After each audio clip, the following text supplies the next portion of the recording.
they called her demon, they called her queen, but long before the fiery blood, there was only a woman, fighting for her people and for love. This is the true story of Queen Nzinga, the woman who defied kings, deceived empires, and burned a kingdom for the one she could not save. In the heart of Central Africa, where the Kwanza River whispered through the jungles of Ndongo, a child was born under the weight of prophecy. Her name was Nzinga, daughter of Angola Kiluanji, a warrior king, locked in battle with the ever-hungry Portuguese. But in a world ruled by men, Nzinga was told she would never lead. And so, she studied. She learned the language of diplomacy and the rhythm of war. When her brother failed to protect the kingdom, it was she who was negotiating peace with the Portuguese while seated on the back of a servant, refusing to kneel before any more. The throne did not claim her. She took it. But every queen, no matter how fierce, has a heart. E Nzinga's heart was drawn to Kafuji,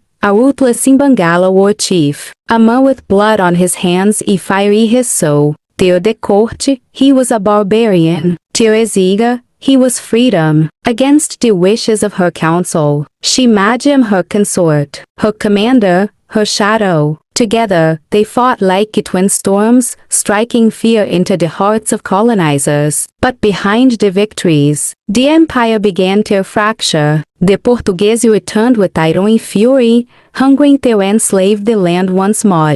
Nzinga's enemies within whispered that her love had made her blind, that she had traded strategy for passion. Civil war ignited like dry grass. Even her lover was slain or perhaps betrayed her, historians do not agree. Nzinga snapped. She torched rebel villages. She drowned traitors in the river. She painted her throne room red with revenge. Her enemies called her mad. Her people called her mother. Either way, the queen would not be broken. When the fires burned out, what remained was ash. Nzinga had saved her throne, but love was lost. Her kingdom would never be whole again.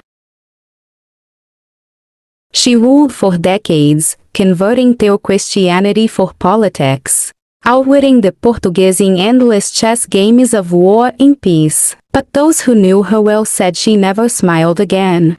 Not like before. They say history is written by the victors, but legends are written by fire. Nzinga was more than a queen. She was a storm dressed in gold, a lover with a sword in her hand. And though time forgets men things, it will never forget the queen who burned an empire for love.